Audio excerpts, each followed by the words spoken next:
Baik, selamat sahabat semua sekalian. Sahabat. Kita senang sekali ada tamu-tamu kita dari tanah air. Kasih Bulian. What is your name? Roy.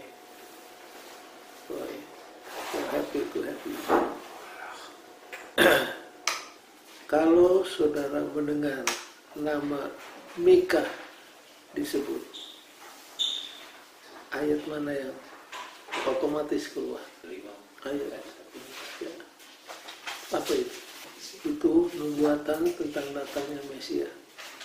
Begitu disebut Mika, otomatis otak kita ke situ. Kalau Yunus, ikan. Jangan lupa, Yunus bukan cerita tentang ikan besar, tapi cerita tentang Tuhan yang besar. Ya. Jangan lupa itu. Mika. Selain pasal 5 ayat 1 dan 2, yang mana lagi? Tolong dicatat ya, tolong dicatat. Ada 3 ayat yang sangat-sangat penting, yang sangat terkenal dari Mika. Tadi Bung John sudah sebut Mika 5 ayat 1 dan 2, itu disebut Messianic Prophecy, nubuatan tentang datangnya Mesia. Yang kedua, Mika 4 ayat 3. Coba Pak Manulung baca. Dia akan menjadi hakim antara banyak bangsa dan akan menjadi wasit bagi suku bangsa yang besar sampai ke tempat yang jauh. Mereka akan menempa pedang-pedangnya menjadi bajak. Mereka akan menempa apa? Mata bajak. Mereka akan menempa pedang. Menjadi bajak. Pedang itu alat untuk apa? Perang. Pembajak kan? Alat bajak. Jadi kalau semua pedang ditempa, kalau ditempa dia apa? Dibakar dulu. Sudah dibakar, baru dibentuk. Kalau semua pedang, semua tombak ditempa menjadi alat bajak, apa yang terjadi? Tidak ada perang. Di halaman gedung PBB di New York ada patung manusia yang berotot sedang menempa pedang menjadi alat bajak. Itu idenya diambil dari Mika 4. Artinya PBB itu menghendaki bukan perang, tapi damai. Tapi di ayat yang lain, bajaknya ditempa, lalu dibuat jadi apa? Itulah yang sedang terjadi di dunia sekarang. Jadi kalau dibilang maka pedang ditempa menjadi bajak, artinya kedamaian akan mengganti peperangan. Kemudian ayat yang tidak kalah terkenalnya, Mika 6 ayat 8. Bahkan itulah yang menjadi ayat inti sebenarnya. Mika 6 ayat 8. Nanti kita akan tiba ke sana. Jadi kalau saudara mendengar Mika, 3 ayat ini. Messianic Prophecies, kerinduan orang untuk mencari damai, dan yang ketiga adalah perintah Tuhan, biarlah kamu berjalan dengan rendah hati, menyukai rahmat dan keadilan. Mika hidup sejaman dengan siapa? Yesaya. Sekarang ini kita belum masuk di pelajarannya, baru introduction-nya. Sekarang kita akan baca sebagian buku Mika, sebagian buku Yesaya. Kalau sudah lihat Pak Manulung, Mika 4 ayat 1 sampai 4. Pak Ringo-Ringo, Yesaya 2 ayat 2 sampai 5. Kalau saya bilang stop ya. Yesaya 2 ayat 2 sampai 5 Pak Ringo. Pak Manurung Mika 4 ayat 1 sampai 4.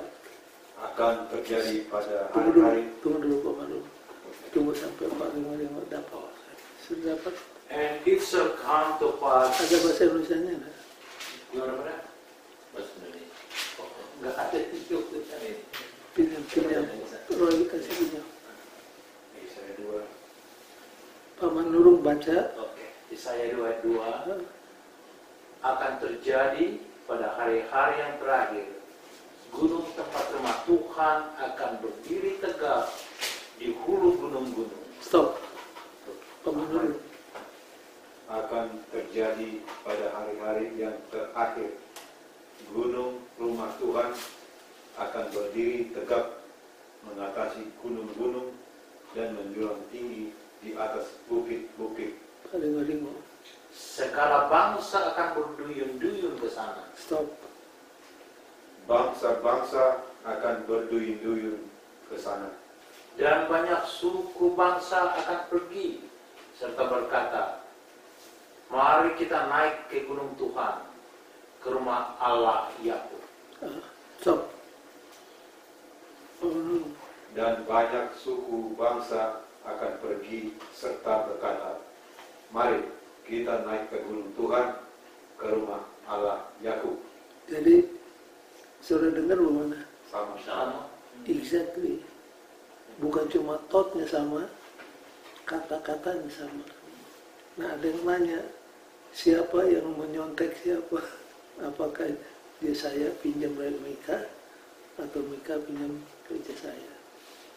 By the way, dua nabi ini hidup sejaman ya, untuk sudah ketahui. Baik, nanti kita akan. Apa arti kata Mika? Yang sama dengan Tuhan. Who is like God. Yang sama dengan Tuhan. Itu kesingkatan dari Mikael. Mikael juga artinya who is like God. Jadi kalau saudara punya anak, kalau kasih nama Mikael, hati-hati. Tanggung jawabnya besar. Jadi kalau jangan sembarangan kasih nama. Mikael itu yang sama seperti Allah. Nah, di Amerika Selatan banyak orang namanya Jesus. Tapi hidupnya keluar masuk penjara. Apa judul pelajaran hari ini? God's Special People. Umat Allah yang istimewa. Jadi sepintas selalu terkesan ada apa? Tuhan play favoritism. Tuhan ini menganak emaskan satu bangsa. Siapa God's special people? Bangsa Israel. Pertanyaan yang sering kali ditanyakan adalah apa? Biasanya pertanyaan kalau bilang Israel adalah umat Allah yang istimewa. Biasanya pertanyaan yang muncul adalah mengapa? Bagaimana dengan bangsa yang lain? Mengapa Israel? Kalau sudah ditanya, mengapa yang dipilih adalah Israel? Alkitab menyebutkan ada dua sebab. Kenapa Tuhan pilih Israel? Ada yang ingat di mana ayatnya? Ulangan pasal 6. Coba dibaca. Coba buka Ulangan pasal 7. Mulai ayat yang ke-6. And Moses took the wagon and the oxen and gave them unto the Levites. Ini Ulangan 7. For you are a people holy to the Lord your God. The Lord your God has chosen you out of all the people on the face of the earth to be his people, his treasured possession. The Lord did not set his affection on you and choose you because you were more numerous than other people, for you were fewest of all people. Jadi Tuhan katakan, saya pilih Israel menjadi bangsa yang istimewa, harta kesayangan saya, bukan karena kamu adalah bangsa yang besar. Kalau dibandingkan dengan Mesir, Assyria, Babylon, Israel itu kemana? Tidak masuk daftar, tidak masuk dalam hitungan kalau lihat dari segi besar. But, ayat 8. But it was because the Lord loved you and kept the oath He swore to your forefather, that He brought you out with a mighty hand and redeemed you from the land of slavery, from the power of Pharaoh king of Egypt. Kamu dipilih oleh sebab satu, the Lord loves you. Yang kedua, karena Tuhan sudah sempat bersumpah kepada siapa? Abraham. Jadi memenuhi sumpahnya dengan Abraham, maka Israel dipilih. Pasal 9 ayat 5. Maka ketahuilah pada hari ini bahwa Tuhan Allahmu, Dialah yang berjalan di depanmu, laksana api yang menghanguskan. Dia akan memusnahkan mereka dan Dia akan menundukkan mereka di hadapanmu. Demikianlah engkau akan menghalau dan membinasakan mereka dengan segera, seperti yang dijanjikan kepadamu oleh kesayangan mereka ini. It is not because of your righteousness. Jadi jangan lupa, bukan karena Israel lebih benar daripada bangsa lain lalu dipilih. Israel itu bangsa yang mana? Bangsa yang keras tangkopnya. Jadi yang harus diingat, dalam bahasa Latin ada statement pars pro toto. Pars itu artinya sebagian, pro untuk, toto total, sebagian untuk keseluruhan. Jadi bangsa Israel dipilih bukan sekedar karena Israel hebat, tapi dipilih dengan maksud untuk apa? Menjadi terang kepada seluruh dunia, sehingga akhirnya keselamatan bisa merebak sampai ke ujung bumi. Jadi Tuhan memilih Israel bukan sekedar karena Israel itu favoritnya, tapi Tuhan memilih Israel karena ada maksud supaya akhirnya keselamatan bisa sampai ke ujung bumi. Coba buka ayatnya, Yesaya 49. Terlalu sedikit bagimu hanya untuk menjadi hambaku, untuk menegakkan suku Yakub, dan untuk mengembalikan orang-orang Israel yang masih terpelihara. Tetapi aku akan membuat engkau menjadi terang bagi bangsa-bangsa, supaya keselamatan yang daripadaku sampai ke ujung bumi. Jadi saudara-saudara, Tuhan punya rencana ialah supaya keselamatan bisa tersebar luas kemana-mana sampai di ujung bumi. Idealisme Tuhan bagi Israel luar biasa. Nyonya White mengatakan, higher than the highest thought human mind can reach is God's idealism for His people. Lebih tinggi dari yang tertinggi yang bisa dipikirkan oleh pikiran manusia adalah rencana Tuhan, idealisme Tuhan untuk Israel. Jadi Tuhan mau menunjukkan kepada dunia, seandainya ada satu bangsa yang menurut kepada hukum Tuhan, inilah jadinya. Jadi Israel itu merupakan exhibit kelas 1A, tontonan dunia. Kalau umat manusia menurut kepada perintah Tuhan, inilah jadinya. Jadi Tuhan itu menumpukan segenap kepercayaannya kepada siapa? Israel. Kalau Israel menurut, dia akan menjadi lebih tinggi daripada semua bangsa di dunia. Apakah itu Mesir, apakah Assyria, apakah Babel, yang sudah mempunyai peradaban yang sangat tinggi waktu itu. Israel bukan jadi buntut, tapi akan jadi apa? Tanahnya akan diberkati, kandungan istrinya akan diberkati, pekerjaannya diberkati, semua berkat.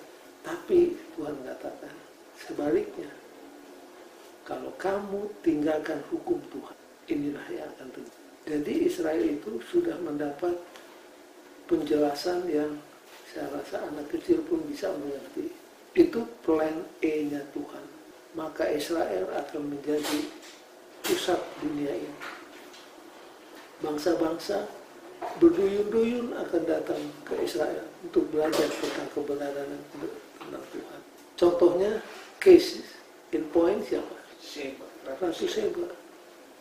Alkitab Yesus katakan Ratu Seba itu datang dari ujung bumi.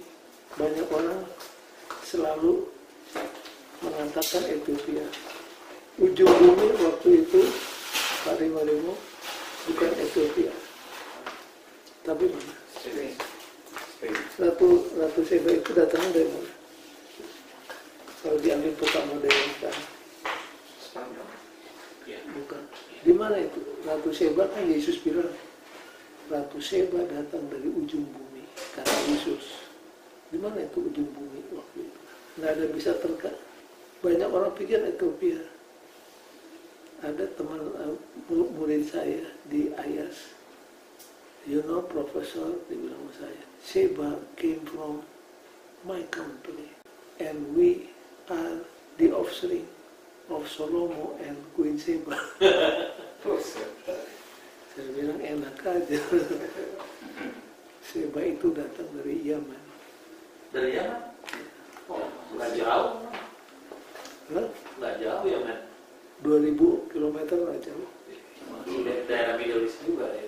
Untuk zaman itu, kalau Pak Ringo suruh naik onta 1200 mil nggak jauh.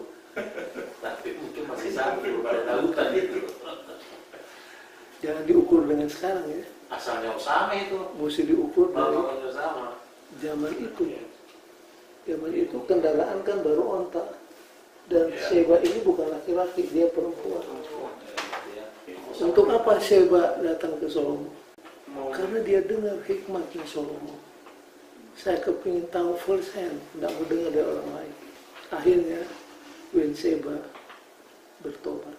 Dan Yesus yang katakan ya, Queen Seba, kita akan ketemu dia di surga nanti. Itu adalah kalau Israel setia, itu yang akan terjadi. Yesaya 60 ayat 1 katakan, maka raja-raja berduyun-duyun akan datang kepada kamu. Itulah rencana Tuhan. Tapi ya, unfortunately, orang sini bilang, sayang Israel ingkar dari perjanjian. Gantinya dia turut hukum Tuhan, dia tinggalkan Tuhan, tinggalkan hukumnya, dan berpaut kepada dewa-dewa orang kafir. Dipendekkan cerita sampai akhirnya Tuhan jatuhkan hukuman, diceraikan oleh Tuhan. Sayang sekali. Itulah siapa background daripada Israel sebagai God's special people. Kalau bahasanya Yesus cukup jelas, maka kerajaan Tuhan dicabut dari kamu dan akan diberikan kepada satu bangsa yang akan mengeluarkan buah-buah.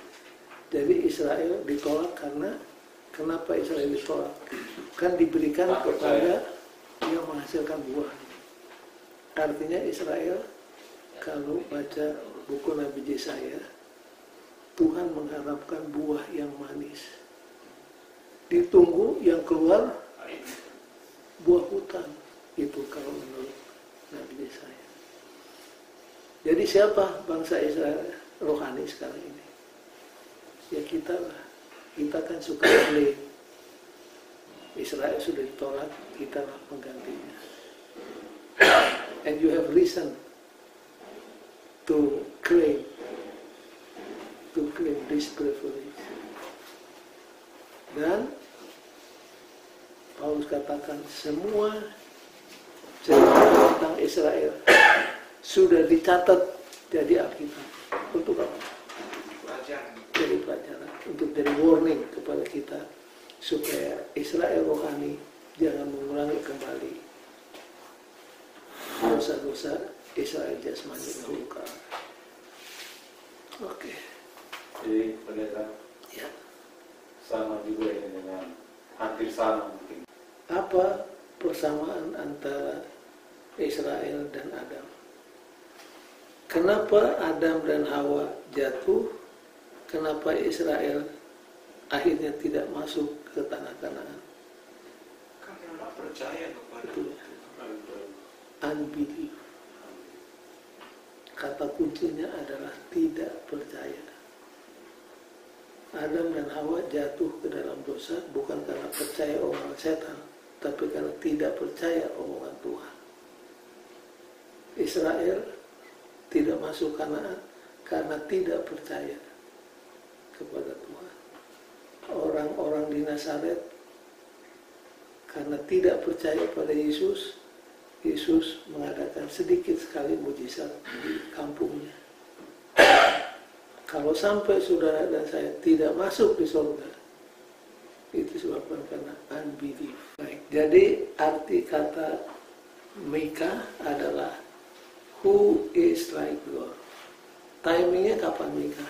Kalau saudara-saudara 774. membuka komentari kita, Bible komentari, Mika itu hidup melayani tahun, tolong catatnya, 740 sampai 700 BC, 40 tahun. 740 sampai 700 BC.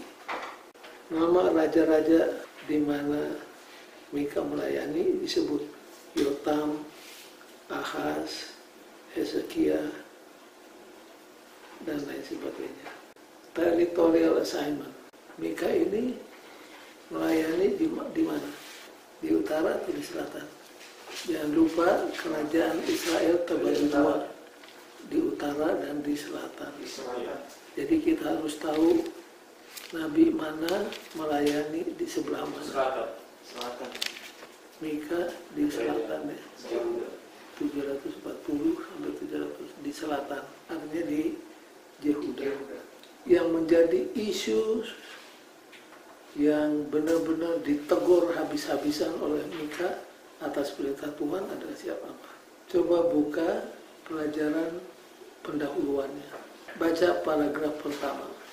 Nabi Mika melayani pada bangsa tergelap dari sejarah Israel. Negara itu telah lama terbagi menjadi dua kerajaan. Akhirnya Asyur mengakhiri kerajaan utara. Itu tahun berapa? Kerajaan utara dihabisi oleh Assyria tahun berapa? 722. Jangan lupa ya, 722. Baca terus, Pak. Dan jika dapat melihat kejahatan dan kekejaman merayap masuk ke kerajaan Yehuda di selatan, dia berkhotbah menentang dosa-dosa fatal. Oke, apa dosa-dosa fatalnya? Tidak jujur, Ketidakjujuran, dishonesty. Yang kedua, tidak adil, ketidakadilan. Ketiga, suap, suap. Keempat, unbelief, apa? Mistrust. Jadi kalau sudah pelajari dosa-dosa manusia di zaman itu tidak beda seperti sekarang ini. Jadi kalau baca buku Mika seperti membaca koran pagi hari di zaman kita. Beritanya hangat. Karena dosa-dosa yang ditegur pada zaman itu sama dengan zaman sekarang ini. Itulah isunya. Tetapi kemudian Tuhan memberikan apa? Encouraging words. Kata-kata janji-janji yang sangat memberikan harapan, yaitu tentang apa? Datangnya pemimpin yang sejati, yaitu Mesias. Ingat saudara-saudara, kata-kata terakhir Tuhan bukan judgment, bukan hukuman. Kata-kata terakhir dari Tuhan selalu memberikan apa? Hope, pengharapan, hope, janji-janji yang indah. Oke, sekarang kita masuk ke discussion. Ini introduction, sekarang masuk di discussion. Baik, bagian pertama, God's rebuke. Rebuke ini apa? Teguran dari Tuhan. Coba kalau saudara mau tahu, salah satu pekerjaan Nabi yang tidak enak dilakukan adalah pasal 3 ayat yang ke-8. Mika 3 ayat 8. Tetapi aku ini penuh dengan kekuatan, dengan roh Tuhan, dengan keadilan dan keperkasaan, untuk memberitakan kepada Yakub pelanggarannya. Jadi Nabi itu tugasnya apa? Menegur. Siapa yang ditegur? Raja pun apa? Ditegur. Enak enggak kalau pekerjaan menegur? Yang ditegur siapa? Itu teguran seringkali harganya adalah apa? Nyawa. Seperti Yohanes Pembaptis kan, kenapa sampai dia dibunuh? Kan dia menegur. Jadi pekerjaan menegur itu paling naik lagi. Itu akan dibahas di sini. The agony of proposal, kesedihan yang luar biasa di dalam hati Nabi. Yang pertama-tama ditegur siapa? Samaria dan Yerusalem. Samaria ibu kota di mana? Di utara atau selatan? Utara. Di utara. Ini ibu kota selatan. Samaria, Yerusalem. Maksudnya Israel, Yehuda. Mereka dua inilah yang pertama menerima judgment dari Tuhan. Dan jangan lupa prinsip yang kita pelajari sahabat yang lalu, siapa yang menerima banyak dituntut banyak. Ayatnya Lukas 12 ayat 37-38. Kepada siapa diberikan lebih banyak, kepada dia dituntut banyak.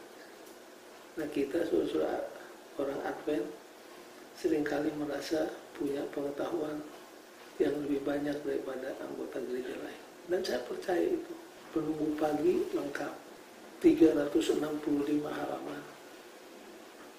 Buku sekolah sahabat lengkap. Kita ada sekolah sahabat, ada jam khotbah, ada Bible study. Kita punya pengetahuan paling banyak, saudara. Jadi siap sedia untuk apa? Dituntut lebih apa? Lebih banyak. Lalu the hard lot of the prophet. Apa ini the hard lot? Coba saudara buka pelajaran hari Minggu. Baca yang di tengah, Pak Limo. Bold letters yang di tengah. Hari Minggu. Nabi-nabi Allah terlibat dalam berita-berita yang mereka beritakan. Mereka tidak huruf tebal di atasnya. Apakah yang ayat-ayat berikut ini ajarkan tentang kesulitan Nabi? Nah, apa hard lot, ya. Nasib yang buruk yang diterima oleh nabi-nabi. Artinya maksudnya bagian buruk apa yang dialami nabi-nabi, yaitu untuk apa? Menegur tadi. Sekarang silakan baca yang tadi, Pak Ringo. Ada berapa tadi, Pak? Nabi-nabi Allah. Keterangannya dibaca. Nabi-nabi. Nabi-nabi Allah terlibat dalam berita-berita yang mereka beritakan. Mereka tidak menikmati untuk berbicara tentang hal-hal buruk yang akan terjadi. Kalau kita disuruh menyampaikan kabar baik, gimana? Suka sekali. Tapi kalau disuruh menyampaikan kabar Saya sering waktu di Jalan Sawu, si Anu baru tabrakan, meninggal, istrinya belum tahu. Kami minta Pak Sumana lah yang tolong kasih tahu. Itu paling gak enak memberitahukan. Sama dengan menegur juga, paling tidak enak. Makanya banyak nabi yang apa? Menolak. Musa menolak. Tuhan, sedangkan umatmu menolak saya, apalagi Fir'aun nanti, bagaimana ini? Jadi ada reluctancy on the part of the prophet, karena pekerjaan menegur itu bukannya enak. It will cost your life di zaman itu. Jeremia, ayo sampaikan firmanku kepada Israel. Jeremia katakan, saya masih muda Tuhan, mereka tidak akan dengar. Sampai sempat Tuhan marah sama siapa? Jeremia. Yesaya, seseruai, umumnya pada apa? Decline. Baca terus Pak. Mereka sering menggunakan ratapan untuk menyatakan reaksi mereka untuk bencana yang akan datang. Rasa sakit itu nyata. Kepada pendengarnya, kekabarannya berisikan baik dalam kata-kata nubuatan dan juga tanda-tanda lahiriah yang sering memperlihatkan penderitaan yang dalam yang memancar dari dalam. Reaksi Mika terhadap pengadilan ilahi mengingatkan kita kepada Yesaya yang berjalan setengah telanjang selama 3 tahun tanpa alas kaki sebagai tanda yang memalukan bahwa penawanan akan terjadi. Jadi Yesaya disuruh jalan apa?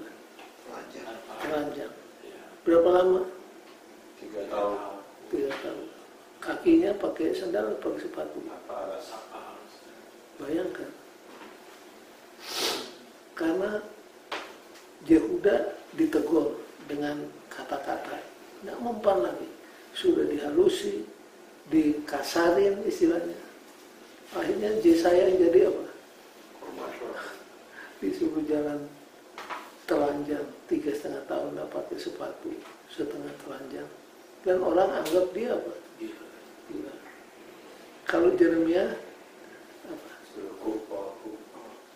Jeremia dipakai kuk yang untuk binatang itu ditaruh di leher Jeremia. Kalau kamu tidak nyerah kepada Babel, ini bagianmu. Kamu akan kena kuk. Raja apa? Ambil kuknya, dicabut kuknya, dipatahin. Tuhan bilang ganti dengan kuk apa? Besi, supaya bisa dipatahin. Jadi Jeremia jalan keliling Yerusalem. Kalau kamu tidak nyerah kepada Babel, inilah nasibmu. Orang pikir sudah. Yehezkiel hampir setahun disuruh berbaring. Hanya berbaring. Suruh berbaring 3 jam aja buat. Disuruh makan roti. Bikin roti Tuhan bilang. Dan roti itu harus dibakar. Bahan bakarnya apa? Kotoran manusia. Sampai Yehezkiel dengan Tuhan, saya nggak biasa makan yang najis seperti ini. Oke, ganti dengan kotoran lembu. Saudara pilih mana, kotoran lembu atau kotoran manusia? Tapi itu yang Tuhan suruh sama Yehezkiel, sama Yesaya, sama Jeremia. Jadi nabi itu berat, mesti negor, dianiaya, dihina. Jeremia dihukum. Ini tonggak, dia badannya diikat, posisinya tidak duduk, tidak berdiri. Kalau berdiri kan masih mendingan, atau duduk. Ini di antara duduk dan berdiri. Jongkok. Ngeri. Jadi nabi. Makanya nabi-nabi yang dulu umumnya kalau dipilih apa? Termasuk yang lain. Menolak. Dan dosa-dosa yang membawa judgment ini sudah kita pelajari, yaitu apa? Penyembahan berhala. Dan dalam penyembahan berhala Israel yang tadinya belajar, sekarang jadi apa? Mahir. Jadi pengajar. Bayangkan orang kafir belajar kepada Israel bagaimana menyembah dewa. Seharusnya bagaimana menyembah Tuhan. Itu sudah kita pelajari. Nah kemudian dosa berikutnya ini, false sense of security. Apa ini false sense of security? Perasaan damai yang semu. Israel itu punya Ka'bah. Disitulah hadirat Tuhan. Jadi Israel selalu katakan, Ka'bah, kita punya Ka'bah. Apapun terjadi, kita punya Ka'bah. Buat mereka Ka'bah itu pusat kehidupan. Lupa bahwa yang menjadi rahasia kekuatan satu bangsa, yaitu Israel, ada hubungan dengan siapa? Tuhan. Penurutan kepada hukum. Walaupun dia punya Ka'bah 5 biji, kalau tidak ada hubungan dengan Tuhan melalui penurutan, sia-sia. Yeremia katakan Yerusalem akan hancur seperti Silo kalau kamu tidak berubah.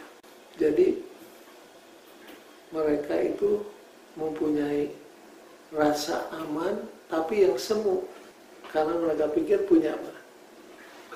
Punya Ka'bah. Nah kita umat Advent ada kesejajarannya dengan Israel dahulu kala. Kita seringkali membanggakan kita umat pilihan, umat sisa. Kita sebut yang bukan Advent orang luar. Sepertinya kita orang dalam. Iya kan, kita selalu bilang orang lain itu dia kawin dengan siapa? Oh, dia kawin dengan orang luar. Kalau kedengaran orangnya, maksud Bapak, saya ini di luar apa? jadi kami orang dalam.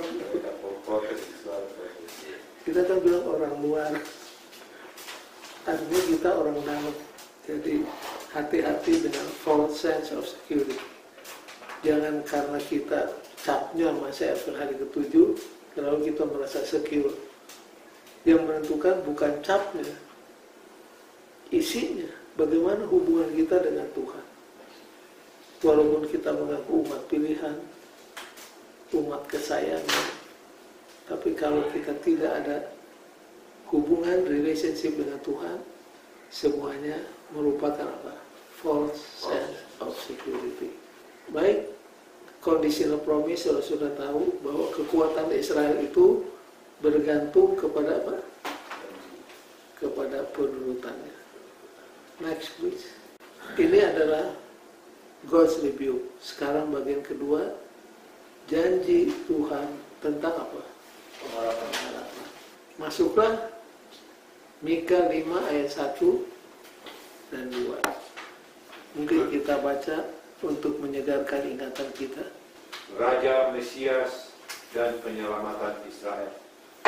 Tetapi engkau, hai Bethlehem Efrata, hai yang terkecil di antara kaum-kaum Yehuda, daripadamu akan bangkit bagiku seorang yang memerintah Israel, yang permulaannya sudah sejak purba kala, sejak dahulu kala.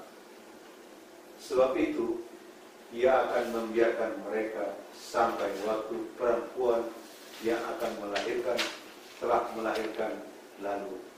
Selebihnya dari saudara-saudaranya akan kembali kepada orang Israel. Maka ia akan bertindak dan akan menggembalakan mereka dalam kekuatan Tuhan, dalam kemegahan nama Tuhan Allahnya. Mereka akan tinggal tetap, sebab sekarang ia menjadi besar sampai ke ujung bumi, dan dia menjadi damai sejahtera apabila Asyur masuk ke negeri kita, dan apabila ia menginjak tanah kita, maka kita akan membangkitkan melawan dia 7 gembala bahkan 8 pemimpin manusia. Oke, sekarang Pak Rino baca keterangannya hari Selasa. Start mulai dari atas, Pak. Ya.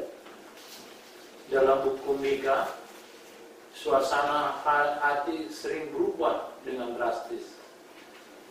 Dari kemurungan kepada pengharapan yang tinggi. Harapan ini terlihat dalam salah satu nubuatan tentang Mesias yang paling terkenal. Terus Dari kota kecil di Yudea akan datang seorang dari belakang kekekalan yang akan memerintahkan Israel. Mika 5 ayat 2 adalah salah satu ayat Alkitab yang paling mulia yang dituliskan dengan tujuan menguatkan pengharapan dari umat manusia yang dengan tekun menunggu seorang pemimpin impian yang dijanjikan oleh Nabi.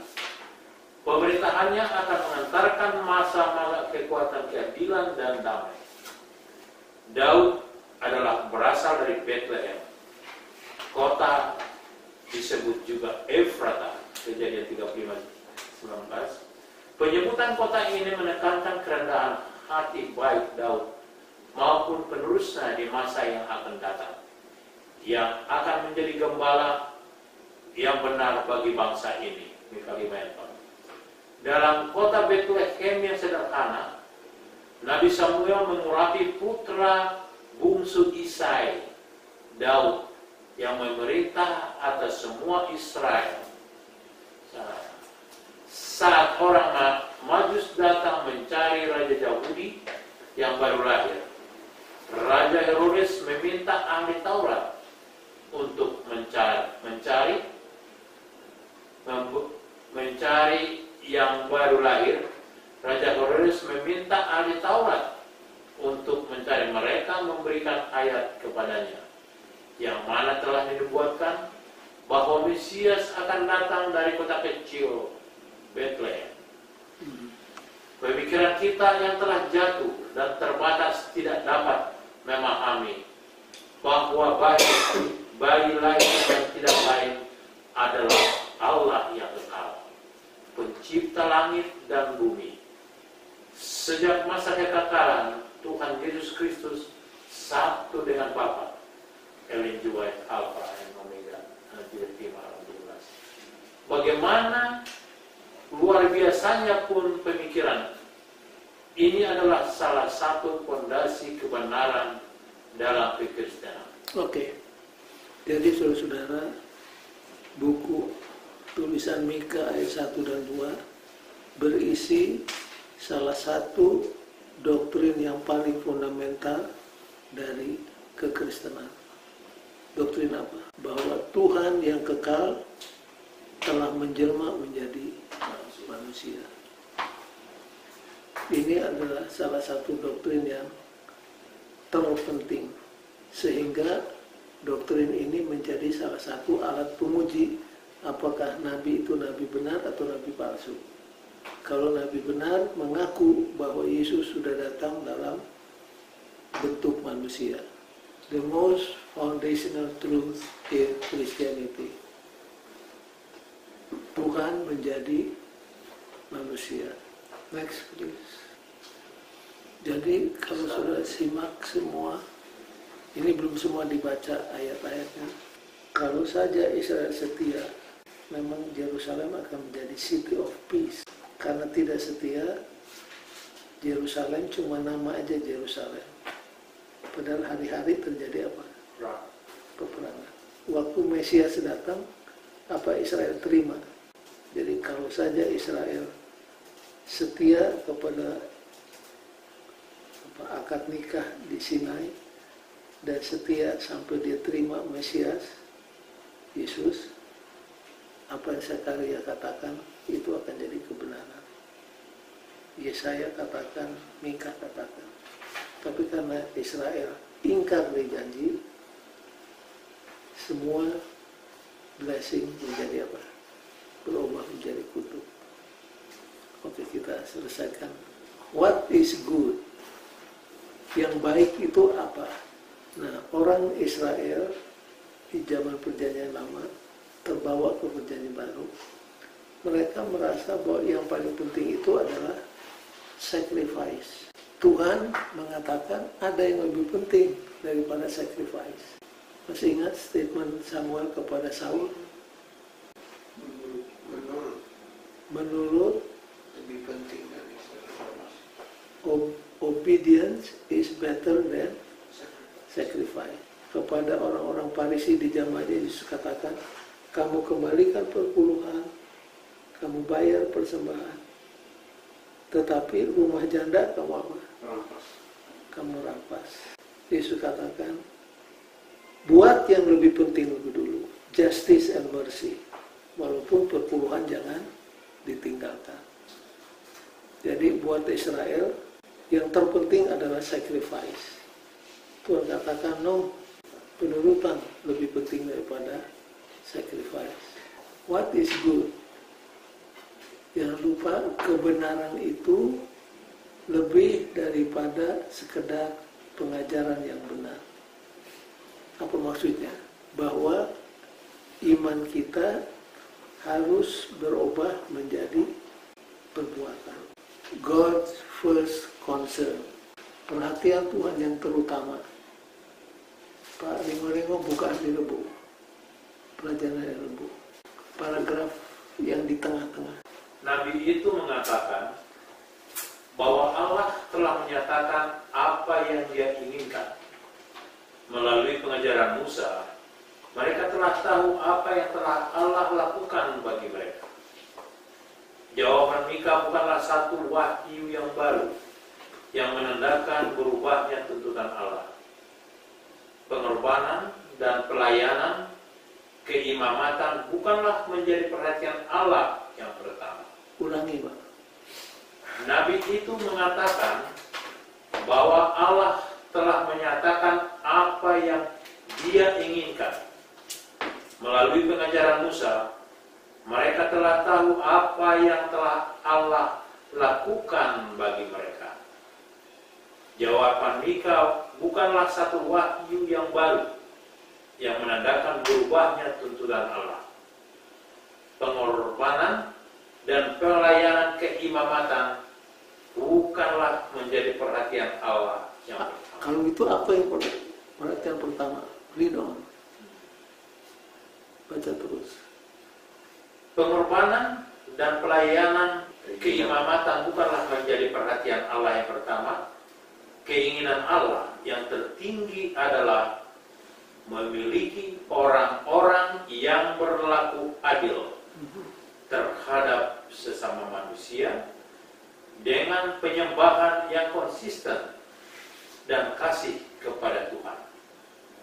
Persembahan yang paling besar yang umat Allah dapat berikan kepada Allah adalah penurutan. Jadi jangan lupa obedience is better than sacrifice. Israel terbalik. Sacrifice. Mereka pikir sacrifice itulah yang apa? Yang terpenting. Jadi terbalik. Maka keluarlah Mika 6 ayat yang ke-8 yang harus kita baca. Bapak dulu. Mika 6 ayat 8. Waktu Obama dilantik pertama kali, salah satu ayat yang dia baca adalah Mika 6 ayat 8. Hai manusia, telah diberitahukan kepadamu apa yang baik dan apakah What is good? Apa yang baik? Apa itu yang baik? Baca terus. Penurutan. dan apakah yang dituntut Tuhan daripadamu selain berlaku adil, mencintai kesetiaan, dan hidup dengan rendah hati di hadapan Allah. Nah, saudara-saudara, sekarang saya mengajak saudara untuk berpikir seperti orang Ibrani berpikir. Kalau kita orang modern berpikir from cause to effect, penyebab akibat. Kalau orang Ibrani mereka berpikirnya terbalik dari kita, from effect to cause. Dan jangan lawan mereka, Karena memang begitulah cara berpikir mereka. Sama dengan saudara-saudara kita orang Manado.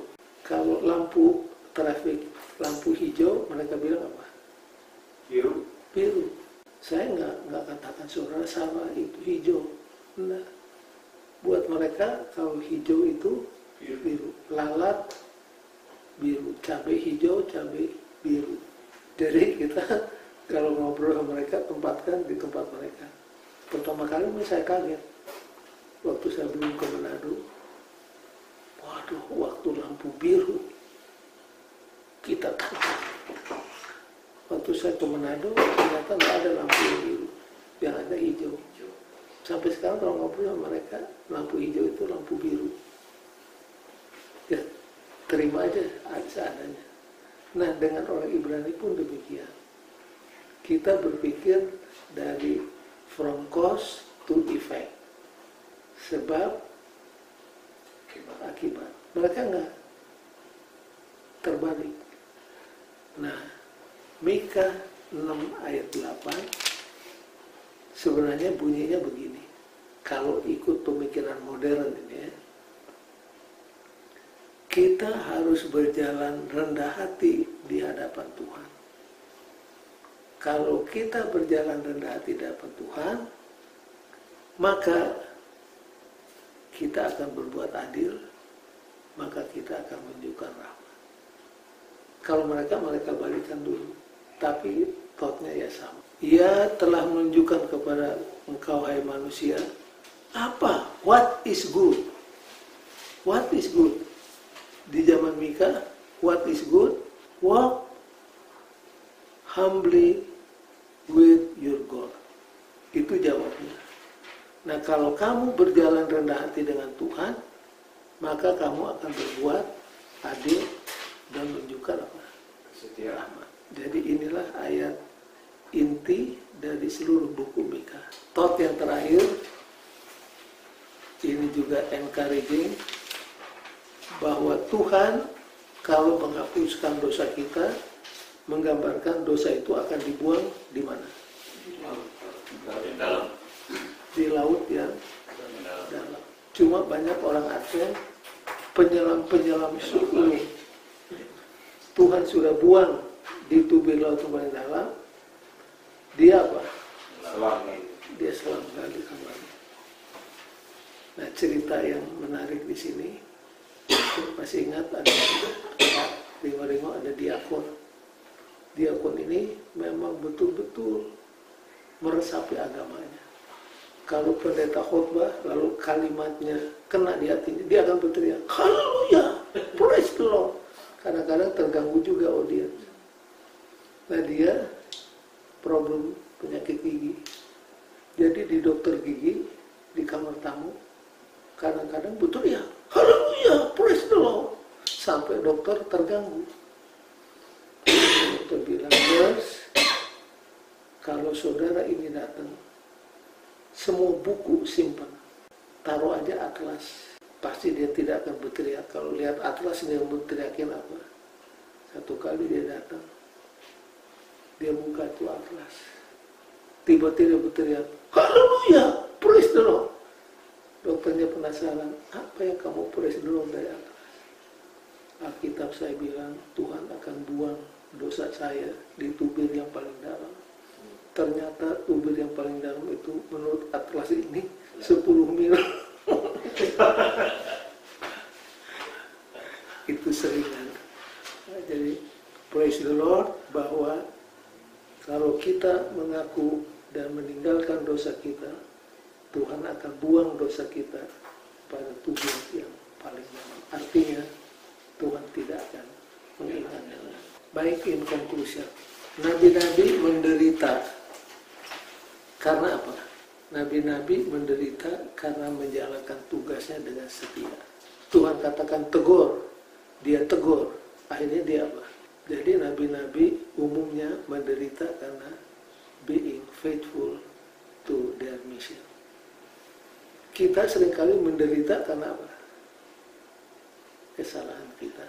Biarlah kalaupun kita menderita karena apa? Kesetiaan kita. Sayang Pak Derajat nggak ada di sini. Kalau ada saya minta dia bersaksi. Memang dia cukup menderita mental belakangan ini. Karena bosnya selalu minta supaya dia kerja sama. Sampai ribut. Pak Derajat katakan, saya biar diapain, mau dikurangi jam saya, mau dipecat, saya hari Sabat tidak akan bekerja. Kamu lebih cinta Tuhan atau lebih cinta pekerjaan? Pak Derajat katakan, saya lebih cinta Tuhan saya. Saudara boleh kurangi jam kerja saya, mau dipecat, tetap saya tidak mau kerja mulai sundown hari Jumat sampai sundown. Tertekan juga, tapi dia datang ke saya katakan, baca Mazmur 37 ayat 5 dan klaim sama Tuhan. Serahkan semuanya kepada Tuhan, harap kepada Tuhan, Tuhan yang akan bertindak. Dan orang yang mengganggu dia di dalam pekerjaannya, orang itu yang akhirnya dipecat. Dan Pak Johan sekarang dapat pekerjaan tambahan. Ditambah, disuruh pilih. Anda pilih mana yang Anda mau. Jadi kalau kita menderita karena kesetiaan, Tuhan berkati. Jangan sampai kita menderita karena kesalahan kita sendiri. Yang kedua, punishment is never God's last word. Tuhan melalui nabi-nabi kalau menutup Alkitab bukan dengan negatif, tapi dengan yang positif. Teguran, teguran, teguran, teguran, tapi diakhiri dengan apa? Panggilan, panggilan, panggilan untuk bertobat. Itulah Tuhan kita. Jadi punishment never God's last word. Yang ketiga dan terakhir untuk malam ini, God's first concern is not sacrifice, but Obedience. obedience. You got it. Yang Tuhan tuntut bukan sekedar korban, tetapi adalah apa? God bless all of you. Kalau tidak ada pertanyaan, sampai di sini pelajaran kita.